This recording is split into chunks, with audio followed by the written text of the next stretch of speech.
Are you looking for an athletic scholarship? You're in the right place. This is the Recruit Me Athletic Scholarship Podcast, the longest running podcast on recruiting and athletic scholarships. We're here to help your family navigate the recruiting road all the way to an athletic scholarship. He's a recruiting expert and a dad of a D1 athlete and a high school athlete pursuing a scholarship. With a wealth of experience to share, here's Recruit Me CEO, Brent Hanks. Thank you for joining me this week for episode 238, part 2 of an interview with Glenn Quick. I invite you to listen to last week's part 1 of the interview. Because of all the great information in this episode, I am going to expand the length of it. So let's get into part 2 of an interview with Glenn Quick. Glenn, what's some advice that you would give to a high school student athlete and their families to prepare for college academics like study habits or high school classes? Starting with the last, high school classes do matter. They are the building blocks for what's going to be necessary when you reach the collegiate level. I think one of the mistakes is, particularly in senior years, quote, senioritis. Folks think that, gosh, I've been in school 12, 13 years. It's, I get to take a break before I go off to college. That can come back to haunt one if those habits have sort of been suspended for a year because you've been having so much fun and having that senioritis moment where you really aren't paying that much attention to school. I've never understood that, Glenn, because you're an athlete. You wouldn't take a whole season off and then expect to come back and be good at your sport. Well, but the mentality a lot of times, let's be honest now, school isn't as much fun as sports. And they're 17, 18 years old. And I understand that and I respect that. However, to answer your question, it does matter and it helps the continuation of preparation. And you're exactly right, Brent, because what they need to understand is that when you step foot on campus, faculty aren't They don't compare you to anybody else, right? Just because you happen to be able to throw or jump or hit or whatever your sport is better than somebody else. What they're interested in is your aptitude with the content that's being presented. So they want to know if you are engaging with the course and that instructor and the peers in the classroom. And what is the measurement of that? You gauge that through grades. And so grades do matter. And ultimately, you want to make sure that at the high school level that you're staying academically sharp. Now, am I telling you or suggesting to you that you take the hardest curriculum available to you because that'll help prepare you for college? Well, in some cases, the answer would be yes. In others, it would be no, because it could be disastrous for you and it might actually turn you off when it comes to academics. I think the measure is for each person is to determine what level of workload is manageable that can be successful at and develop their skills. You need to be able to write. You do need to have a quantitative strength. Those are two things that matter, and you need to be able to verbally express yourself. You have to be prepared in those areas when you're at the collegiate level. And so as much as you can do, then I'm going to suggest that you do that and take it seriously and understand that there is benefit to doing that juniors and senior years. But I think throughout your high school, take advantage of your faculty. Make sure that you are organizing yourself in a way that some of those tools can be applied when you get to the collegiate level. One of the things that we are going to do throughout academics throughout the country is we're going to help prepare you for that next step. Just as your collegiate coaches are preparing you for the jump to intercollegiate athletics, we're going to do the same thing with the scholastic side of things. And so it's important to have a skill set when you arrive, but also have a willingness to and an understanding that you're going to have to adjust to this level academically because you're competing in the classroom, some of the best and brightest throughout the world. It doesn't matter if you can throw 95. So is it my understanding that your freshman year in high school and your freshman year in college, that's when your GPA actually starts? Yes and no. Yes, but you can take dual credit classes in high school, or there may, depending on the institution and how they receive them. From an NCAA perspective, yes, it's where you start your collegiate career. But your cumulative GPA that you might put on a resume, if you did some high school work that is transferable or usable credit for the college level toward graduation, that could actually go on that sort of combination. But ordinarily, yes, the NCAA is tracking student athletes based on the grade point average at the institution in which they're enrolled. In general, are you seeing an advantage of students coming to college with college credits? It can benefit a student depending on what the courses are. Generally speaking, they are more of the foundation courses, the core courses, general education courses, the math, science, English, humanities, social sciences, things like that. And those are normally introductory level courses that most institutions across the country are going to take as entry-level work and count them towards some sort of graduation required in most cases. But there may be some, depending on one's major, that cannot plug into that particular requirement. But in most cases, yes, it just depends on the institution. That's mainly a money and time saving for students. Right, because let's say it takes 125 hours to graduate, or credits, or units, and different terminology, but all meaning the same thing. Come in with 25. Well, you only need 100 to be able to graduate with a baccalaureate degree then. And if all 25 of those credits can be plugged into a specific requirement within a major and or a minor, those sorts of things, then yes, then you've reduced your course load overall and the cost to pay for those. If you're paying any out-of-pocket expense, if you're on full scholarship, then it's not a problem. You're literally that. The tuition fees, all those sorts of things are taken care of. But if you have any out-of-pocket expense, then yes, then you only get $100 hours to pay for. What sports do you mainly work with, Glenn? In my current position, I provide services to all of our teams and all of our coaches and all of our counselors, and then we divide them up, if you will. Right now, I am working with our baseball program, our softball program, and our women's basketball program on a daily basis. I have a caseload of probably about 85, 90 kids. Can you tell a student athlete in general what to expect from an academic department on scheduling, study halls, road trips, off-season academics, just kind of some of the different things that they might see in college that they maybe didn't see in high school? Right. For instance, in high school, you probably walk into your high school guidance counseling office and you get a ton of support. It's going to be some sort of similarity at this level, but it's going to be a lot of discussion about your major, your minor, helping schedule those classes, finding out what those classes are, who's teaching them, what is the teaching format, and your engagement in it. What's the size of the class? What's the location of the class? And so you go into all of that before you make a decision if that's the course you're going to take. And so that ultimately is a decision that the student should always make. It should not be me or any other professional saying, take this class, unless it's a required course for a particular institution or a major that's the only option. So that's, I guess, the first thing. The ultimate goal for all of us throughout all of this, I might mention, we haven't even touched on this yet, is graduation. I mean, we want you to graduate. We want you to go out with a meaningful degree and go out and make a positive difference in your life and the lives of those around you. Really, that's what this is all about, right? So all of this training should lead to that. And so that's why we do try to meet regularly. We do try to listen and understand and then provide what the opportunities are to people so that they can make their choices. The way I describe it often is that the student is driving the car and people in our position are riding up front and we're helping navigate and we're giving options. You can take this road or this road or this road, and here's what's down each of these roads, and here are the opportunities and or lack thereof based upon the choice that you make behind the steering wheel. And so that's fun for us in this profession. And so one of the things we're going to do then is we're going to know what the competition schedule is. We're going to know when we leave, when we come back. We're going to know where we're going. We're going to know who we're playing. We're going to details if you have a training room need, if you're injured or needing any support there. If there's mental health issues that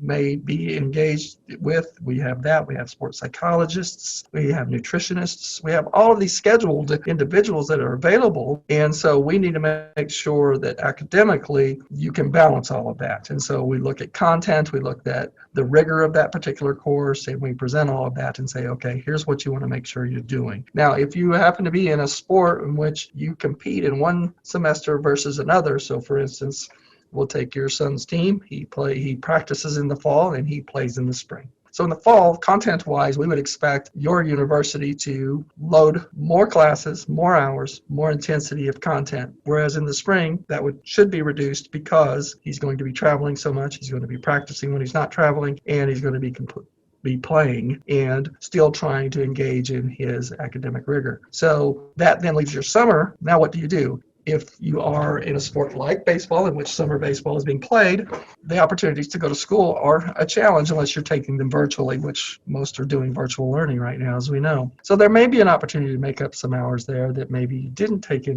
his spring term because he is in season. But if not, then he's going to be looking at trying to do that either in season or making that progress up in the next fall semester, in which the intensity raises because he is not traveling, and do that through the years. If you happen to be an individual who is competing in both fall and spring, then most of those are sports in which, such as basketball teams, they are competing in the fall and spring semesters. It just happens to be their championships are held in the spring, but they are also in school and involved in competition in the fall.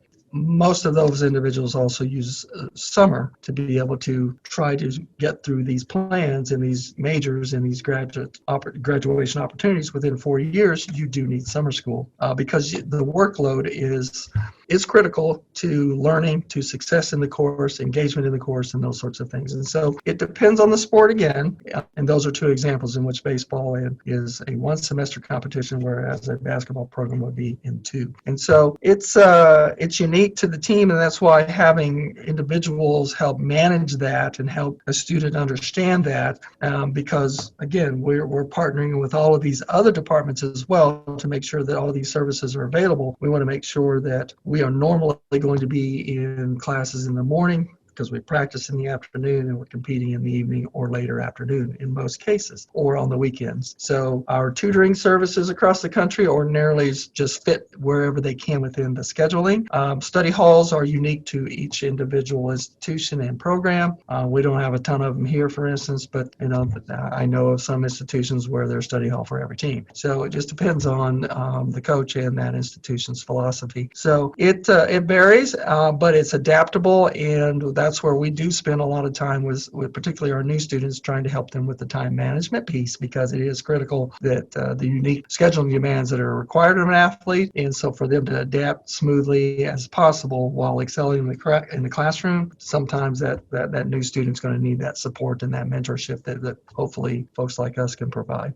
Well, and we've been lucky enough to go on some road trips with Parker, and there's been some times that he had to miss a meal with us to take a test while he was on the road, because it had to be done while he was on the road someplace. That's the reality. The thing is, most institutions are asking no exception for anything, okay? They want our athletes and all athletes to be treated the same, except for whenever they have to go and represent. So you're practicing to go represent your institution. You're an ambassador for that institution. So there's a request for some leniency whenever they are out doing that for the university. And so otherwise, turning assignments in, taking an exam, all of those sorts of things, being a part of a presentation group, everything that's required at the collegiate level academically, they're responsible for that work. There's no question about that. Learning to read on a flight, a bus, or a van is a very important skill in college.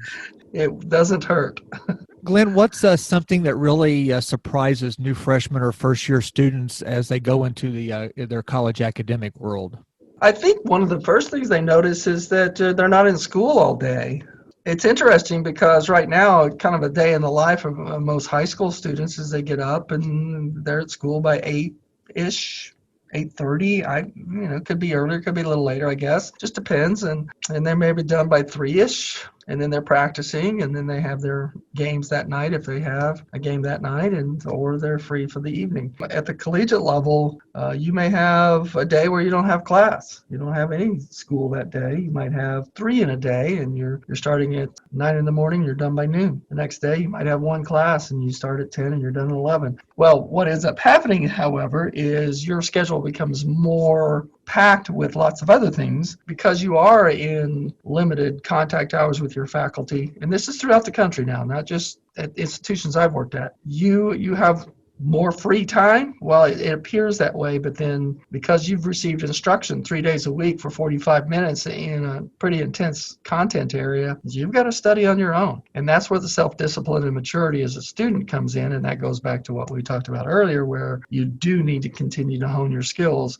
and make that smooth transition from high school academically, so don't get senioritis. So yes, the intensity on your own of study really factors in. So you take those hours now, and you might have just gotten done with a lecture, but now you need to go review your notes. You need to go and read the text. You need to read the pages in the textbook, or whatever the online assignment might have been, and engage with maybe peers in your class. So you start to have to self-manage yourself academically outside of that. That's why tutoring support is necessary for some, to establish that early on. I think that is where a lot of people are surprised, is how much free time they have, and then they quickly find out that free time is absorbed very quickly with academic responsibilities in addition to the athletic responsibilities that they have, like the lifts, like practice, like getting on the bus, the plane, and then going and playing the games and those sorts of things. And so it becomes interesting because you do have to study in the hotel, you do have to study in the airport terminal, you do have to find pockets of time where you're reviewing things and being prepared as possible with some of these things.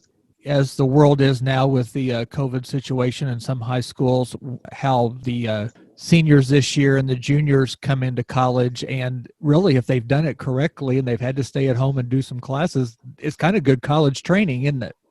In many ways. And it'll be interesting to see how we transition. Hopefully, we all are hoping and praying we get back to whatever the new normal is going to be, but that's where people are healthy and happy and mobile again. And if that does occur, yes, because I think institutions across the country are going to be assessing what online instruction do we want to retain? Do we want to do a hybrid version of this now? Do we want to go back to full bricks and mortar instruction where you're present each session where the lecture or the instruction's going on? So it'll be interesting to see, but I believe that most do learn better whenever they're able to engage with someone in person, at least on occasion. And so I would anticipate probably more hybrid learning as the first step, and then see an assessment from that experience, and then moving forward to see what is the best learning capacity for everyone, and instruction capacity for those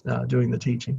Well, very good. We've talked a lot about the academic portion of your job. What does the career counseling consist of, and when do you start with that with a student athlete? Well, I think you introduced that.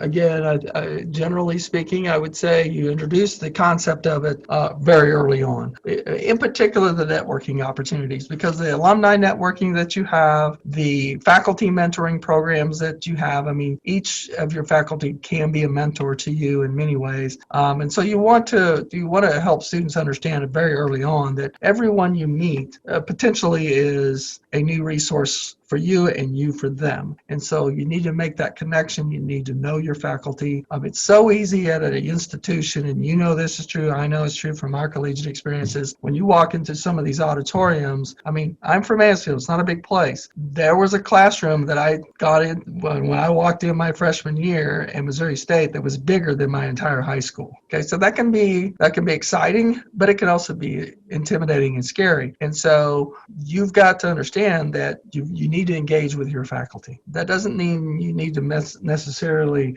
stand up and say, hey, I want to introduce myself in front of the whole class, but after class or before class or during office hours or an email or a phone call, some sort of connection with that faculty member becomes important. And we try to stress that with our students to have a relationship, have communication, because it eventually can lead to more understanding and knowledge within the classroom, but ultimately maybe that professor or that teacher knows you in a capacity that they can make a referral on down the line. And they also have an influence on your major, your minor, that sort of thing potentially. So I think you should use your faculty. And so that's part of the networking. I believe that's also true with our alumni networks across our campuses throughout the country. So your alumni associations, in addition to if you're an athlete, there are typically letter winner associations and networks that are people you can rely upon. So we let our first year students know that's available. Then it sort of ramps up as they continue to move forward. Some people are looking for internships. Some people are looking for jobs and opportunities that are going to help with their career development on down the line. As you get into the upperclassmen years, yes, then you're looking more intense into providing resume support, support actual job searches, career fairs. Some are institutional career fairs. Some athletic departments across the country will just have career fairs where employers are coming in and they are being hosted, and all they want to talk to are student athletes, and they want to try and provide them opportunities to come and work for their organizations. We're doing mock interviews across the country, those sorts of things, just anything we can do to sort of prepare them because it's, again, graduation is the goal, but what's the goal after graduation is to get a job or play professionally. I mean, we don't dismiss that at our levels. We certainly want everyone to play as long as they can and want to, and until somebody tells them they can't, I guess, or they're not paid anymore. So I think it's an important piece that you want to always be looking forward to that next opportunity. And the career counseling component of this is a campus-wide initiative and an athletic department initiative as well. I think there's a partnership throughout. You're earning a degree. You want to be an empowered individual when you walk out. You don't want to just go through the motions and end up with a diploma and say, yeah, well, I played ball for 4 years, but I didn't really get much out of it. I think that would be a huge disappointment. I think that would have been a waste of time and energy and a lot of effort that was misguided. I think there's a way to do all of this in a way that you can still have a blast and you can chase your dream professionally, or even if it's not professionally, just chase your dream of being the best collegiate player you can be and have a blast with that. But take advantage of the opportunity that's being presented, and that's a 4-year degree, and it's going to open up, as we said earlier, so many doors, some that you don't even know are going to be open, and in some cases they're going to come knocking on your door and you don't even ask. It's amazing some of the things that occur because you've done your due diligence and you've taken care of business. So it typically is all well worth it, and it's worth the sacrifice because there is a lot of sacrifice that goes on with this. You're not able to maybe have the same social life, or you're not able to be employed. There's some things that you're giving up, but it is the benefit is that you're playing with a sport. Your social circle is your team and those around you within an athletics facility and all the other teams. Most Division I programs are going to have 400, 500, 600 athletes around. So you're going to be connected to a lot of good people, and it's important to take advantage of those opportunities as well. Well, it's important to have a goal of being paid professionally as an athlete when you get out of college, but you also have to have that goal of just being paid as a professional. And so everybody that comes out of college, you're hoping becomes a professional in their field. Absolutely. And that's the great thing about is, working for these almost 30 years now is that, I get to see their journey. Hey, Glenn, are there any other nuggets of advice you want to pass along to our Recruit Me families? Hey, I would just say stay positive and patient. This can be a grind, but it's also a very exciting time. And ultimately, I believe that as long as you stay persistent with it as well, it's hopefully going to pay off for you. It's wonderful to be a college student, and I guess I just wish everyone the best as they chase their dreams of also being an athlete at the same time. Well, we appreciate you taking time away from your busy schedule because you guys are right in the middle of school and athletics. So appreciate you taking the time. You're welcome. Take care, Brent. The last 10 episodes of 2020 had the 10 myths about athletic scholarships from the Recruit Me 3.0 athletic scholarship system. So to start 2021, I'm going to dip into the Appendix C of the Recruit Me 3.0 system for frequently asked recruiting questions from student athletes and parents. I hope you find this Q&A section helpful. Question: should we continue to send updated information to the entire list of schools that we've sent to, or only to those who've responded to us? And how often do we send these updates? Can you give me examples of updates to send to the coaches? Answer: send updates to all the schools that you have initially written to, assuming you have interest in each of those schools. If you send an update to schools you have not heard from, attach the profile again so they have the basic information. Send an update after each season, whether it's club or high school. And adding a cover letter is always good too, just to stand out and add that personal touch. It shows you are truly interested. Open it with something like, "You have my information on file. I want to give you my latest update. There's an example update in this textbook." So check out the Recruit Me 3.0 system to see the question and answer section and also the samples that we talked about. Thank you for listening to episode 238, and we will see you next week.